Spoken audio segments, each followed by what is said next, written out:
Halo semua, saya Gafrila dari kelas 11-2 SMA Kristen Kalam Kudus Jayapura. Nah, di video SLC kali ini, saya mengambil mata pelajaran geografi, yaitu persebaran fauna di Indonesia, dan biologi, yaitu mengklasifikasikan makhluk hidup khususnya hewan, dan juga PPKN, yaitu hak asasi manusia.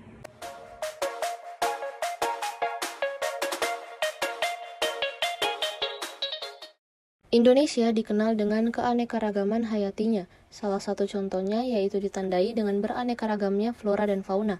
Kita akan melihat persebaran fauna di Indonesia. Persebaran fauna di Indonesia dibatasi oleh garis Wallace dan garis Weber. Garis tersebut dibuat oleh Alfred Russel Wallace, seorang peneliti Inggris, untuk membagi persebaran fauna dan flora di Indonesia.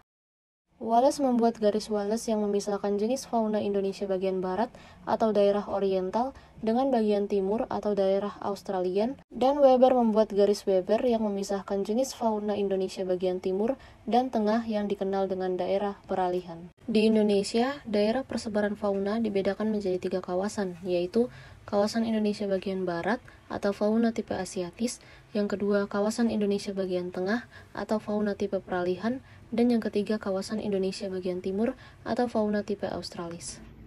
Nah, kali ini kita akan fokus melihat persebaran fauna di wilayah Indonesia bagian timur atau fauna tipe Australis.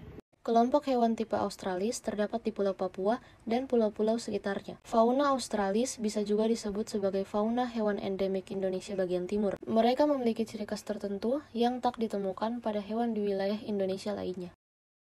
Ini adalah beberapa contoh fauna tipe Australis.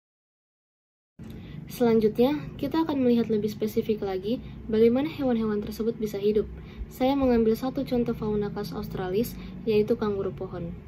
Kanguru adalah hewan mamalia yang memiliki kantung atau marsupialia. Kanguru pohon memiliki nama latin Dendrolagus. Satwa ini termasuk dalam keluarga Macropodidae dengan ciri khas kantung pada bagian depan badannya. Kantung tersebut akan terbuka saat berkembang biak dan memiliki 4 kelenjar susu pada individu betina. Terdapat 12 spesies kanguru pohon.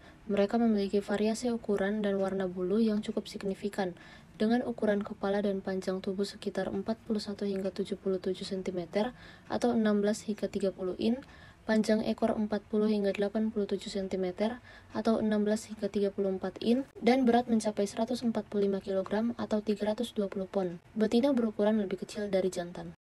Terdapat 6 spesies kanguru pohon yang hidup di Indonesia.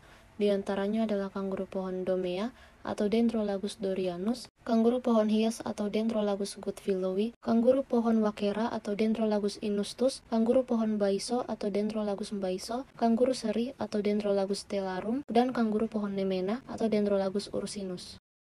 Ini adalah beberapa fun fact mengenai kanguru pohon. Ini adalah cara bereproduksi kanguru pohon. Masa kehamilan kanguru pohon berlangsung selama 44 hari. Bayi kanguru pohon yang baru lahir atau masih seperti janin akan tinggal di kantung induknya sampai berkembang sempurna antara 9-10 bulan dan menyusui sampai 3-4 bulan pertama semenjak lahir. Sebagian besar kanguru pohon merupakan hewan yang terancam punah akibat perburuan dan kehilangan habitat. Manusia diberikan hak asasi manusia yang didapatkan semenjak dalam kandungan hingga meninggal. Itu dengan jelas tercatat pada Undang-Undang Nomor 39 Tahun 1999. Hewan juga mempunyai hak sebagai makhluk hidup.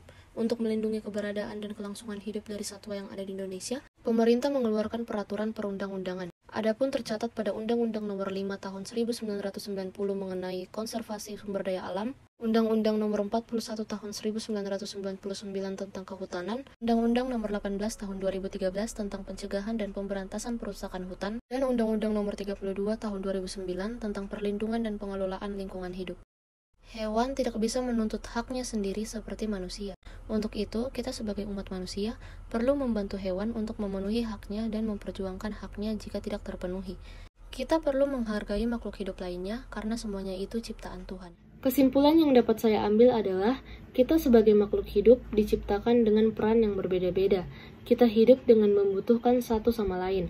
Maka dari itu, kita perlu untuk saling menghargai dan tidak menyakiti sesama makhluk hidup, karena kita semua adalah ciptaan Tuhan. Sekian video SLC kali ini, saya Gafrila dan terima kasih.